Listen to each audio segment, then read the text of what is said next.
Allahumma barik lana fi Rajab wa Sya'ban wa balighna Ramadana waghfir lana dzunubana.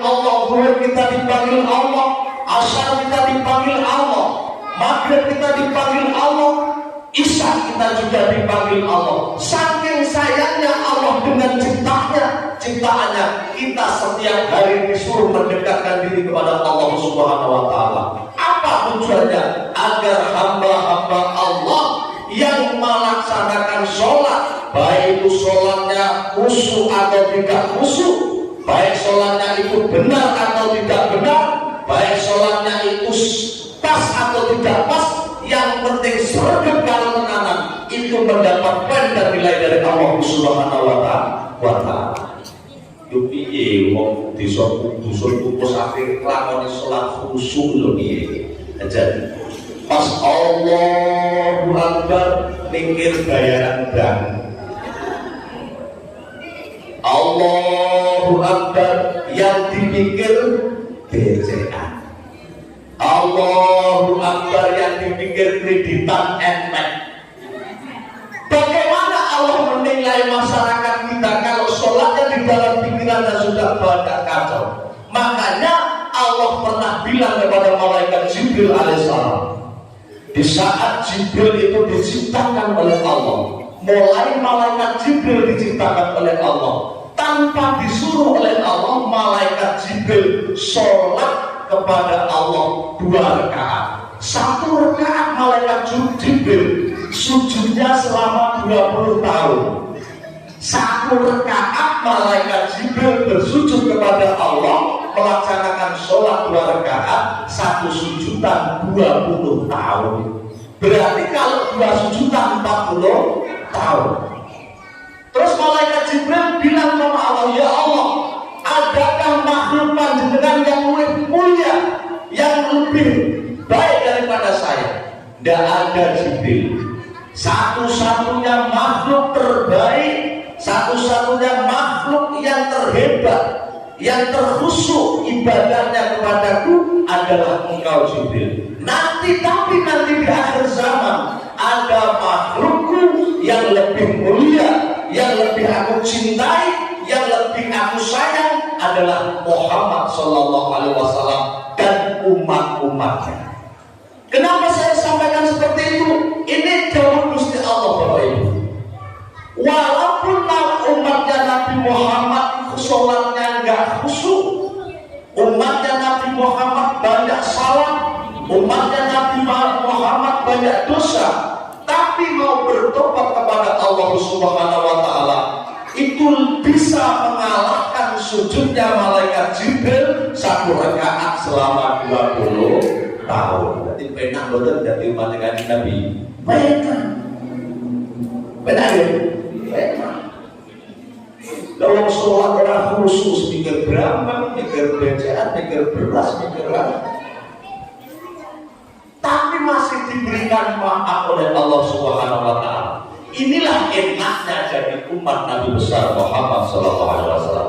Makanya saya sampaikan kepada keluarga saya di sini, saudara-saudara di sini, jangan sampai kita pernah meninggalkan sholat dalam situasi apapun, dalam keadaan apapun, karena satu-satunya nilai pahala sholat itulah yang akan membawa kebahagiaan kita dunia wal akhirat. Makanya nek ngaji kali Quran dengan sholat orang khusyuk wis. Benar tak?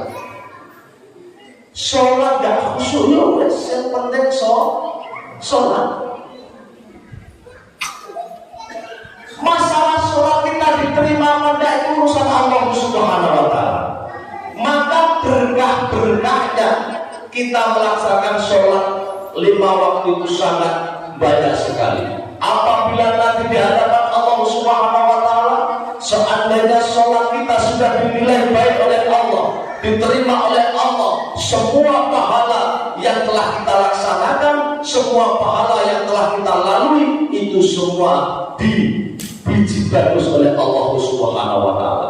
Tapi sebaliknya, seandainya sholat kita nanti dinilai tidak bagus oleh Allah Subhanahu wa Ta'ala, sing tahu sedekah, sing tahu wiridan, sing tahu sholawatan, sing tahu zikiran, sing tahu istighosah, semua dihapus oleh Allah Subhanahu wa Ta'ala gara-gara sholate ora diterima. Makanya ada suatu cerita di zaman sahabat Abu Bakar Siddiq alaihissalam. Itu ada sahabat itu meninggal dunia. Di saat sahabat yang meninggal dunia itu mau dikafani, itu di dalam kainnya yang meninggal itu gerak-gerak. Ternyata di dalam kain gerak-gerak itu ular besar. Sampai oleh Sayyidina Abu Bakar, ular itu diambilkan kayu akan dibunuh. Tapi kuasa Allah Subhanahu wa Ta'ala, ular itu bisa bicara. Di saat Sayyidina Abu Bakar ambil kayu mau memukul ular itu, ular berbicara, membaca 2 kalimat syahadat. Itu si ular, asyhadu alla ilaha illallah wa asyhadu anna muhammadar rasulullah. Sayyidina Abu Bakar, kenapa engkau ingin membunuh saya? Apa salah saya sehingga engkau membawa kayu besar ingin memukul saya? Karena saya pada saat ini diutus oleh Allah, saya disuruh menghisap darahnya si mayat ini, saya disuruh menyiksa si mayat ini sampai datangnya hari kiamat. Lalu Sayyidina Abu Bakar bertanya, hai ular, apa kesalahan dan dosa-dosa si mayat ini sehingga engkau diutus oleh Allah, disuruh menghisap darahnya, disuruh menyiksa orang ini, memakan dagingnya? Lalu si ular berbicara kepada Sayyidina Abu Bakar, Abu Bakar, ada 3 hal kesalahan si mayat ini sehingga saya disuruh menyiksa nanti sampai hari kiamat. Apa salah si mayat ini, hai ular? Yang pertama, si mayat ini selama hidupnya tidak pernah melaksanakan sholat 5 waktu. Si mayat ini selama hidupnya rumahnya 40 meter dari masjid ke sana, 40 meter dari masjid ke sana, 40 meter dari masjid ke sana. Termasuk umat ini adalah umat yang menjadi tetangganya masjid, tapi di saat mendengarkan azan panggilan sholat di masjid, orang ini tidak pernah mau datang sholat berjamaah. Ini insya Allah betul.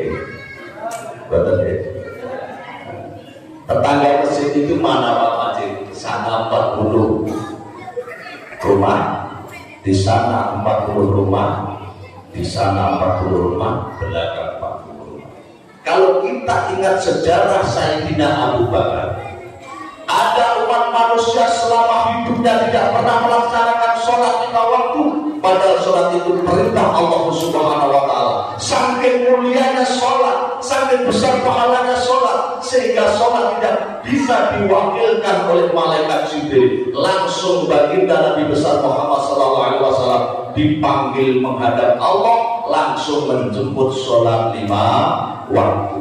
Jadi si ular tersebut akan menghabisi umat manusia, akan menyiksa umat manusia mulai meninggal dunia sampai nanti hari kiamat disiksa gara-gara yang pertama tidak pernah melakukan sholat 5 waktu. Terus yang kedua mau melaksanakan sholat 5 waktu sebagai tetangganya masjid, sholatnya tidak mau berjamaah di masjid. Mulai orang tak pindah nggon atau soko masjid tertentu. Terus yang kedua ditanya oleh Sayyidina Abu Bakar, apa kesalahan Sumayyad ini ulang? Kesalahan Sumayyad yang 2 kalinya adalah orang ini selama hidupnya menahan zakat mal, padahal dia dititipi oleh Allah berlimpah harta, dititipi oleh Allah rezekinya banyak, dititipi oleh Allah menjadi pejabat, dititipi oleh Allah menjadi konglomerat. Tapi di saat ada acara Isra wal Mi'raj, di saat ada acara Maulid Nabi, orang pernah urunan belas, gelem urunan saya ketahui jujur.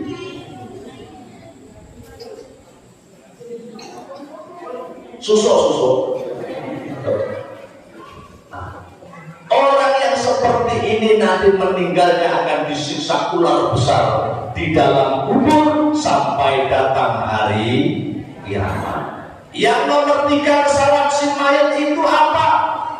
Sehingga ular besar diutus Allah untuk menghisab dan menyiksanya sampai hari kiamat. Kesalahan yang besar selama hidupnya yang nomor 3, tidak pernah mendengar nasihatnya para ulama. Urip orang tahu gelem ngaji, urip orang tahu gelem nyedek kiai, hidup tidak pernah kumpul dengan orang soleh, maka pahalanya disiksa sebelum sampai akhirat, disiksa oleh Allah Subhanahu wa taala di dalam kubur. Makanya Bapak Ibu hadirin rahimakumullah, ilmu itu penting. Ilmu itu penting. Orang yang tidak mempunyai ilmu, Bapak Ibu, orang itu tidak duwe ilmu soro, tekon dhisik ya ora dimanggane. Datang terlebih dulu ya tetap ditaruh di belakang. Itu kalau orang tidak punya ilmu. Datang belakangan ya tidak dimasukkan di dalam. Sekarang saya tanya, Bu, jenengan yang punya mantu, jenengan yang mantu ya, enek mantu, ada seorang mantu, calon mantu, wis suge, wireng, merongos, nah, suge, ireng, merongos, lemu, endek, goblok, tapi suge. Terus yang satu lagi ganteng, cara wedok ya ayu tapi melarat, pinter, berilmu tapi melarat. Jenengan pilih sebuti.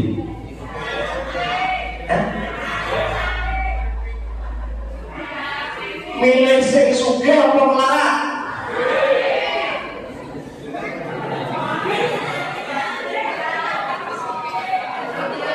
Sing melarat apa sugih? Lalu ujungnya berapa? Sing sugih apa melarat? Di jaluannya nek wong kumpus ki ya sugih, ganteng, pinter, rajin, ilmu agamane mantep banget. Ilmunya zaman akhir. Aneh. Makanya ilmu itu penting. Ilmu itu penting. Ya wong niku krono iso niku krono kulino. Wong ngaji niku angel apa? Penak. Angel apa penak? Penak krono kulino. Enak karena kebiasaan. Satu kulo tak niku. Wong rasa niku penak apa angel? Kalau balik, wong rasa-rasan, wong gunjing tetangga, rasa-rasan itu gampang apa angel? Angel kok gampang? Gampang. Krono kulino.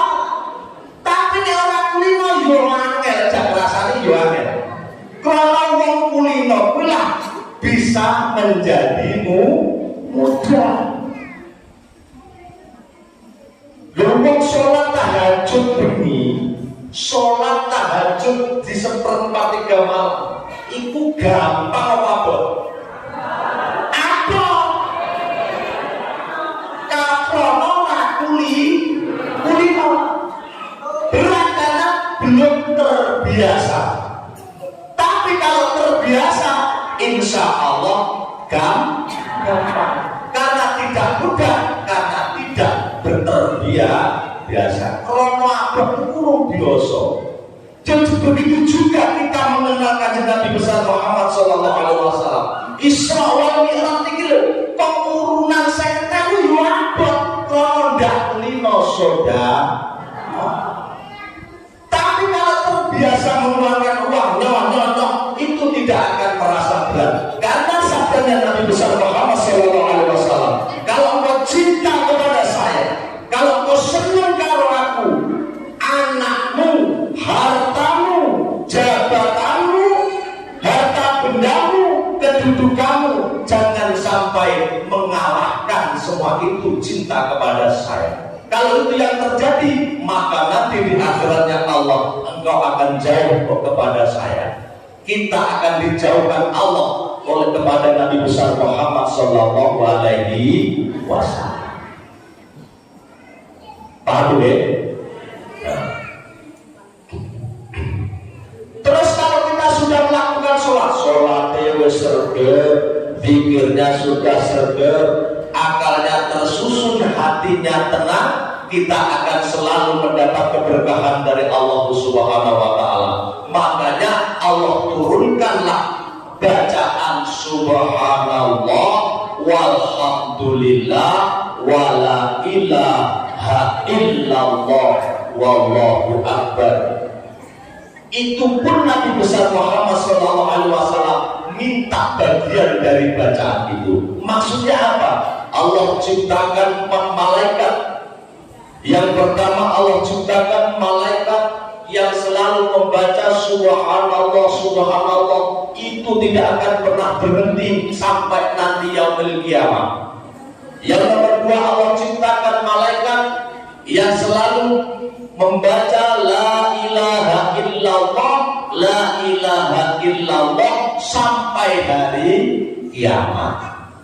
Nomor 4, Allah ciptakan malaikat yang selalu membaca alhamdulillah, alhamdulillah, alhamdulillah, tidak akan pernah berhenti nanti sampai hari kiamat. Dan yang nomor 4, Allah ciptakan malaikat yang selalu membaca Allahu Akbar, Allahu Akbar, Allahu Akbar sampai nanti datangnya hari kiamat. Jadi 4 malaikat yang diciptakan oleh Allah dijadikan satu, jadilah bacaan subhanallah walhamdulillah wala ilaha illallah wallahu akbar. Ditambah oleh Nabi besar Muhammad Sallallahu Alaihi Wasallam yang terakhir la haula wala quwata illa billahil aliyil azim. Termasuk itu Allah ciptakan malaikat yang menjaga semua lubang-lubang panca indera kita. Makanya Bapak Ibu, awake dhewe ngombe banyu tak model piye gak bakal hilang. Karena malaikat wis diutus karo Gusti Allah kok nyaring banyu. Allah utus malaikat suruh menyaring banyu yang diminum semua makhluk Gusti Allah. Terus Allah utus juga malaikat yang selalu menyaring napas yang kita gunakan untuk bernapas, angin yang kita gunakan untuk bernapas. Kuwi kabeh mesti saring karo Gusti Allah melalui utusannya, yaitu para malaikat. Siji, Allah utus malaikat kanggo nyaring banyu. Nomor 2, Allah utus malaikat kanggo nyaring angin yang kita hidup setiap hari. Yang nomor 3, Allah utus malaikat kanggo nyaring makanan yang masuk di dalam perut kula panjenengan sedaya. Kuwi gratis. Coba nek ngomong bayar kok Pak. Terus saat ini lawak di rumah sakit mawon, di dalam rumah sakit butuh oksigen itu bayarannya larang. Lah seumur hidup kita diberikan napas gratis oleh Allah, kita tidak mau pernah bersyukur kepada Allah Subhanahu wa Ta'ala.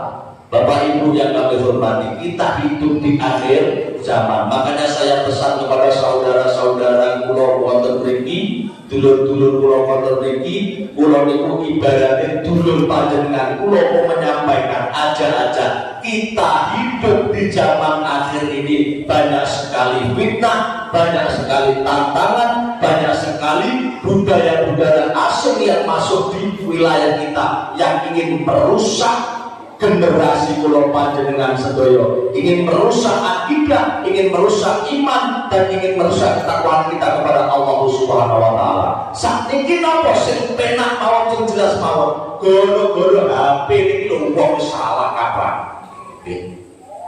Gara-gara kita digoda yang namanya setan HP, ini banyak ibu-ibu sing wis ora setan. Oh, diabot. Apa juga? Paham ya? Jangan sampai gara-gara HP ini pahala ibadah kita hilang. Jangan gara-gara HP ini amalan kita terhapus. Jangan gara-gara HP ini semua ibadah-ibadah kita tidak ada artinya. Bahkan sekarang itu sangat